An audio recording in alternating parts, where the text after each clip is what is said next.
नमस्कार दोस्तों, आज के डिस्कशन का शेयर है विरिंची लिमिटेड। इसके फाइनेंशियल ईयर 2025 के क्वार्टर फर्स्ट के रिजल्ट आ चुके हैं। रिजल्ट के बाद मैंने एक रिसर्च की, उस रिसर्च को इस वीडियो के माध्यम से आप तक पहुंचा रहा हूं। वीडियो में शुरू से आखिरी तक बने रहिए, हो सकता है ये वीडियो आपके लिए फ़ायदेमंद साबित हो। कंपनी 1991 में इनकॉर्पोरेट हुई थी। पब्लिक इशू के टाइम पे फेस वैल्यू शेयर का 10 रुपये था। कंपनी आईटी प्रोडक्ट और सर्विसेज के फील्ड में है।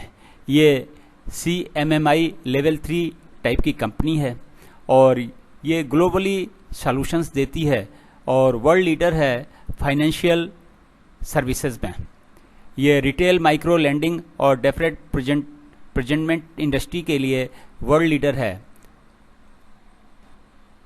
पिछले 5 सालों के रिवेन्यू और प्रॉफिट लॉस की अगर बात करें तो 2020 में कंपनी ने 380 करोड़ का रिवेन्यू जनरेट किया, 46 करोड़ का प्रॉफिट था। EPS अब 14.2 और डेब्ट टू इक्विटी थी 0.42। 2021 में कंपनी ने 353 करोड़ का रिवेन्यू जनरेट किया, 3 करोड़ का प्रॉफिट था। EPS था 0.82 और डेट टू इक्विटी बढ़ के 0.53। 2022 में कंपनी ने रिवेन्यू जनरेट किया 362 करोड़ का और प्रॉफिट हुआ 14 करोड़ का। EPS रहा 1.84 और डेट टू इक्विटी का रेशियो रहा 0.47।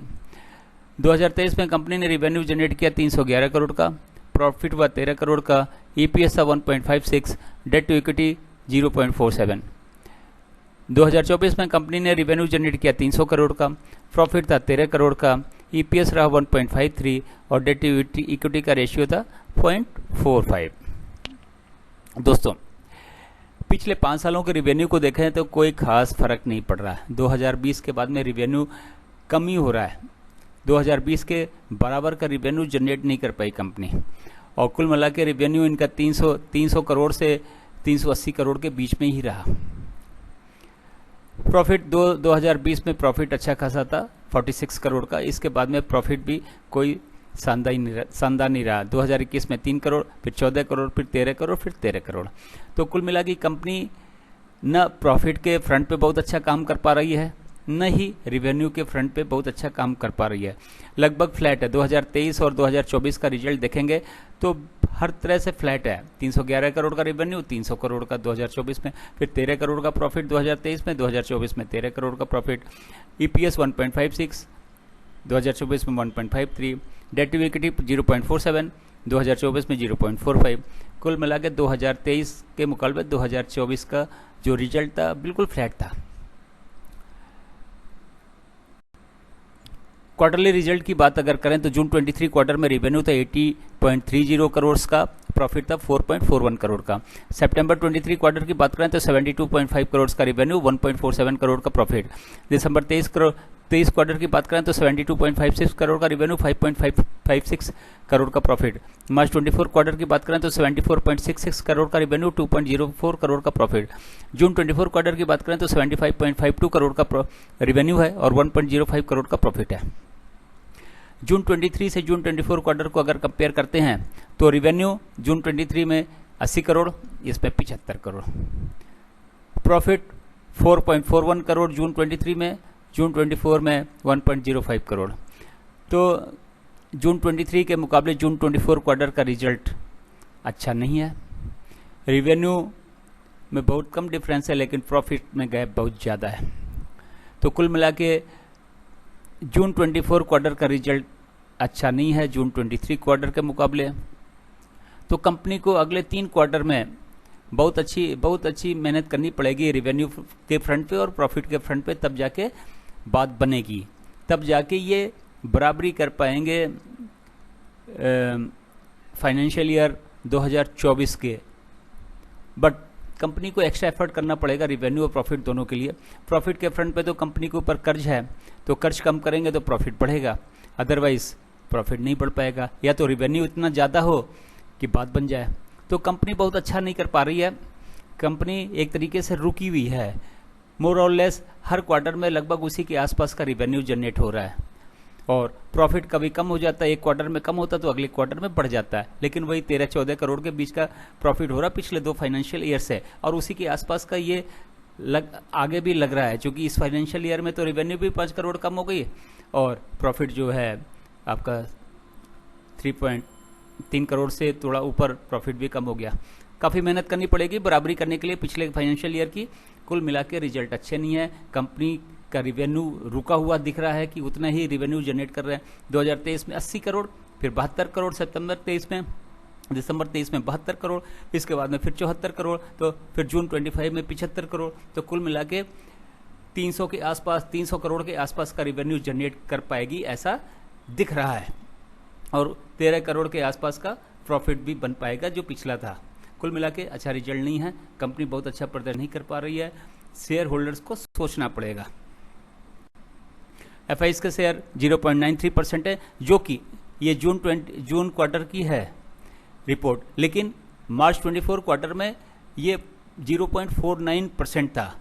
एफआईज ने अपने स्टेक को बढ़ाया है, अब क्या सोच के बढ़ाया है ये तो नहीं पता, लेकिन एफआईज ने अगर स्टेक बढ़ाया है तो हो सकता है कि कुछ इसमें उनको लग रहा होगा।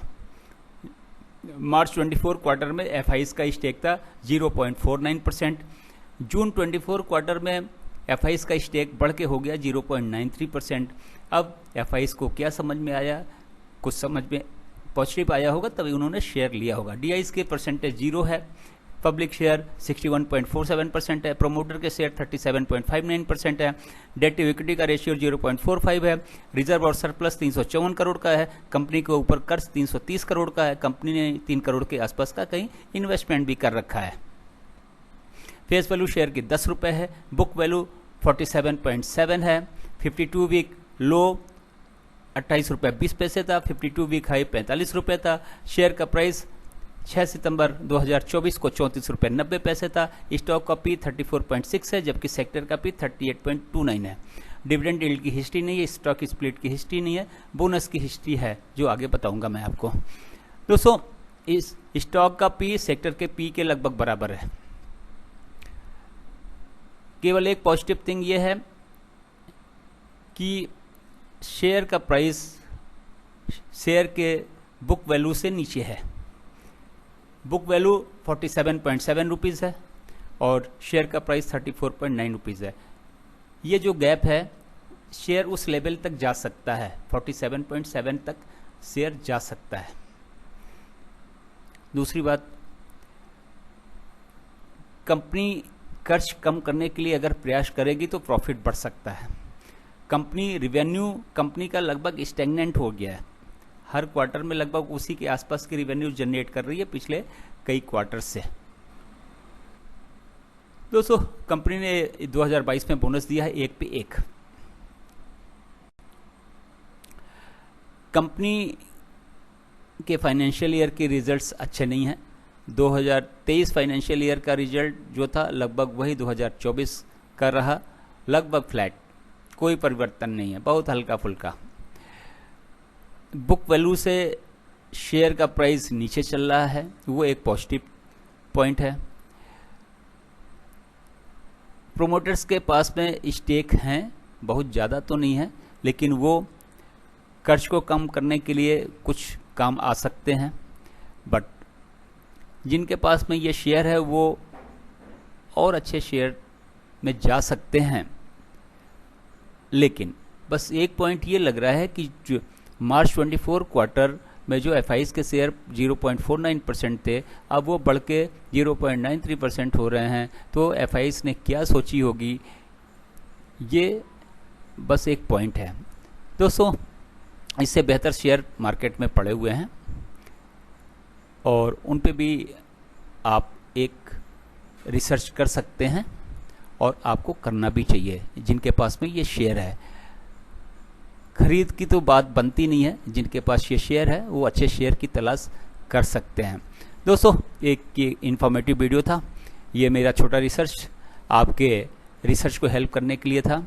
आप अपना रिसर्च करें, उस पर मेरे रिसर्च का हेल्प लें, इसके बाद में सेबी रजिस्टर्ड फाइनेंशियल एडवाइजर से डिस्कस करें, इसके बाद में ही इस शेयर को खरीदें या बेचें। वीडियो देखने के लिए बहुत बहुत धन्यवाद, हमें ज्वाइन करने के लिए आपको बहुत बहुत धन्यवाद। वीडियो पसंद आए तो लाइक करें, दोस्तों को शेयर करें, अगर चैनल पर नए हो तो सब्सक्राइब भी करें और बेल आइकन को भी ऑन करें ताकि अगला वीडियो जब मैं डालूं तो नोटिफिकेशन आपको मिल जाए और वीडियो देख के आप कुछ फ़ायदा उठा सकें या शेयर के बारे में कुछ अतिरिक्त जानकारी पा सकें। एक बार से आपको बहुत बहुत धन्यवाद।